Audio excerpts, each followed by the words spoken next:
सत्यमेव न्यूज हमेशा। जोधपुर के ओसिया विधानसभा क्षेत्र के चेराई गांव में रामनगर इलाके में एक ही परिवार के 4 लोगों की धारदार हथियार से हत्या कर शव जलाने के मुख्य आरोपी को पुलिस ने महज 12 घंटे बाद गिरफ्तार कर हत्याकांड का पर्दाफाश करते हुए बड़ी कामयाबी हासिल की है। जोधपुर ग्रामीण पुलिस अधीक्षक धर्मेंद्र यादव ने बताया कि चेराई के रामनगर में मंगलवार रात्रि करीब 3 बजे के आसपास पूनाराम बैरड़, उसकी पत्नी भंवरी, बहू धापू और 6 माह की मासूम बेटी घर पे सो रहे थे। तभी रात्रि में उनके ताऊ का लड़का पप्पू राम पुत्र भैरा राम, जिसकी आयु 19 वर्ष है और रामनगर चेराई निवासी बताया जा रहा है, हाथों में कुल्हाड़ी लेकर आया और पूरे परिवार के सदस्यों को नींद में ही मौत के घाट उतार दिया। फिर उक्त आरोपी ने हत्या के बाद चारों के शवों को अंदर आंगन में घसीटकर शव जला दिए। यहाँ तक कि आरोपी ने 6 माह की मासूम को भी जिंदा नहीं छोड़ा।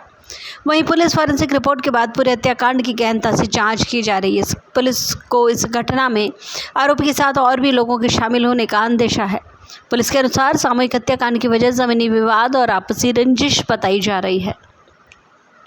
सत्यमेव न्यूज के लिए ओसिया से जगदीश चांपानी की विशेष रिपोर्ट। रामनगर गांव में जो चेराई चौकी ओसिया थाना क्षेत्र में आता है और जिस पे तत्परता से सीनियर ऑफिसर्स, मैं, कलेक्टर साहब, आईजी साहब, डीसी साहब पहुंचे और एफएसएल टीम को बुलाया, डॉग स्क्वाड को भी बुलाया और कुछ जो आसूचना, मानवीय आसूचना के आधार पर हमने इन्वेस्टिगेशन चालू किया, जिसमें जो आज जिस परिवार में मृत्यु हुई है उन्हीं के परिवार में जो रिश्तेदार हैं और उनके ताऊ के लड़का जो पप्पू राम है, उसे अभी हमने डिटेन किया है और उससे अभी गहनता से पूछताछ चल रही है। मर्डर वेपन उससे बरामदगी के प्रयास चल रहे हैं। पप्पू राम सन ऑफ भैरा राम, उम्र 19 साल है और पूर्व में कुछ जो इनके बीच में रंजिश हुई है उसको लेकर भी गहनता से अनुसंधान चल रहे हैं। प्राइमा फेसी अभी 2 बातें आई हैं कि कुछ तो एक इन्होंने ज़मीन का विवाद बताया कुछ साल पहले था और कुछ जो एक्यूज्ड परिवार है, जो आरोपी परिवार है, उसके एक लड़के की मृत्यु सूरत में हुई थी। इसको लेकर वहाँ पे अनुसंधान गुजरात पुलिस में जो चल रहा है उसकी भी हम लोग डिटेल लेंगे। कुछ ये बात आई है कि उस जो घटना हुई है उस आरोपी परिवार के लड़के के साथ, उसमें कहीं इन्हें शक था कि इस परिवार का हाथ है और इसके लेकर भी रंजिश थी। तो 2 एंगल है और अभी एग्जैक्टली कहना बहुत जल्दबाजी होगा। तो हम लोग हर एंगल जो है इन्वेस्टिगेट कर रहे हैं और इसने अभी हमें जो बताया है कि हत्या कैसे की, सुबह 4 बजे आया और कुल्हाड़ी के माध्यम से हत्या करके जलाया है और कुल्हाड़ी भी इसने हमें अभी बताया है कि कहाँ फेंका है, वो भी हम लोग अभी बरामद करेंगे। और इसमें सारे एंगल से अभी इन्वेस्टिगेशन ओपन है। ये एक प्राइमरी जो फाइंडिंग्स आई हैं वो अभी हम आपसे शेयर कर रहे हैं। इसमें अभी हम लोग टेक्निकल डिटेल भी लेंगे और हर तरह का डिटेल जो है करेंगे। मल्टीपल टीम्स हमने बनाई हैं, लगभग पूरे ज़िले के जो टॉप ऑफिसर्स हैं उनको हमने सुबह बुला लिया था। हर एक को अलग अलग टास्क दे के हर एक चीज़ें अभी भी हम लोग गहनता से करें। तो ये जो भी मैंने बताया प्राइमरी फाइंडिंग है और जैसे जैसे इन्वेस्टिगेशन में और डिटेल होंगे हम लोग आप लोग से अपडेट शेयर करते हैं। जलाया किससे था सर? जलाया किस पदार्थ से था, कुछ आइडिया लगा है? किचन में जो अभी इन्फ्लेमेबल मटेरियल होता है, मतलब रसोई में, उस तरह की बात आई है। उसमें भी अभी उससे हम लोग बरामद करेंगे अगर कोई ज्वलनशील पदार्थ उसके पास। सर पप्पू राम आया था तो पप्पू राम बाहर कौन सो रहे थे, पहले किसको मारा, फिर अंदर गया, कैसे क्या थी पूरा? बाहर जो दोनों वृद्ध महिला और पुरुष थे उनको मारने की बात बता रहा है और अंदर वो जो उनकी बहू सो रही थी उसको मारने की बात बता रहा है और फिर बच्ची को भी उनके साथ जलाने की बात अभी बता रहा है। बट मैं बार बार आपसे ही कह रहा हूँ, ये हमारी प्राइमरी फाइंडिंग्स हैं, डिटेल्ड इन्वेस्टिगेशन। मैम ने कहा था कि जिले में जब भी जाएं कलेक्टर एसपी साथ जाके करें, उसका एक उदाहरण देखने को मिला है। आज कार्रवाई किस तरीके से यहाँ अंजाम दिया गया, क्या घटनाक्रम था? देखिए, मैं सिर्फ एसपी साहब ग्रामीण की नहीं, कमिश्नरेट की भी बात करता हूँ। हमें कॉन्फिडेंस है पूरे ज़िले में कि जब भी ऐसी कोई बात होती है या आज जैसे था तो एसपी साहब और हमारी लगातार चर्चा हो रही थी और उनकी बात हम स्वीकार करते हैं, हमारी बात वो स्वीकार करते हैं। तो एक ही सिक्के के 2 पहलू के रूप में हम काम करते हैं।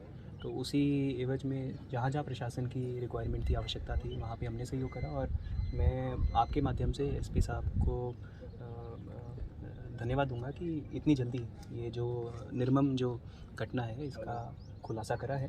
हालांकि जैसे एसपी साहब ने कहा कि ये अभी प्राइमा फेसाई फाइंडिंग्स है, डिटेल जब तफ्तीश होगी और चीज़ें निकलेंगी उसमें आपको रूबरू करा दिया जाएगा और अभी पोस्टमार्टम चल रहा है और जल्दी ही हम प्रयास करेंगे इस मामले को क्लोज कर दिया जाए। ठीक है। अच्छा सर, पूरे घटनाक्रम है, क्या लग रहा है, जमीनी विवाद है या अभी जो प्रारंभिक जो इनपुट्स आया है उसमें ऐसा लग रहा है कि इनके बीच में ज़मीन को लेकर डिस्प्यूट चल रहा है। आपस में एक भाई है, उसके औलाद नहीं है, और ये जो आरोपी है इसके 4 भाई हैं। इसके जो चाचा के ताऊ के जो लड़के हैं वो 4 हैं। तो जिस भाई के औलाद नहीं है उसकी जो हिस्से की ज़मीन है, इसके बारे में अभी ये भी इनपुट्स आया है कि 4-5 साल पहले इस ज़मीन को बेचने को लेकर के इनके डिस्प्यूट हुआ था कि इस ज़मीन को आप नहीं बेच सकते, और जो मृतक परिवार है इसके ऊपर इनको संदेह था कि ये कभी भी उस ज़मीन को बेच सकते हैं, अपने नाम लगवा सकते हैं। इसको लेके इनके बीच में डिस्प्यूट्स हुआ, और वो ये भी आया कि सिविल सूट्स तक ये केस गया, बाद में इनके राजीनामा हुआ। मीनवाइल अभी जो लास्ट ईयर गत वर्ष जो ये आरोपी है, इसके एक भाई की गुजरात में सूरत में संदेहजनक परिस्थितियों में मृत्यु हुई है, और उस मृत्यु को लेकर के इनके मन में ये संदेह था कि उस मृत्यु में इस परिवार का हाथ है, या इन्होंने वो मृत्यु षड्यंत्रपूर्वक करवाई है। इसको लेके इस युवक के और उनके परिवार में संदेह था, और ये जो घटना हुई है इसमें जो ही हमें पता चला आज कि इस प्रकार से 4 की हत्याएं हुई है, और तत्काल हमने मतलब पुलिस अधिकारी यहाँ पे मौके पर पहुँचे।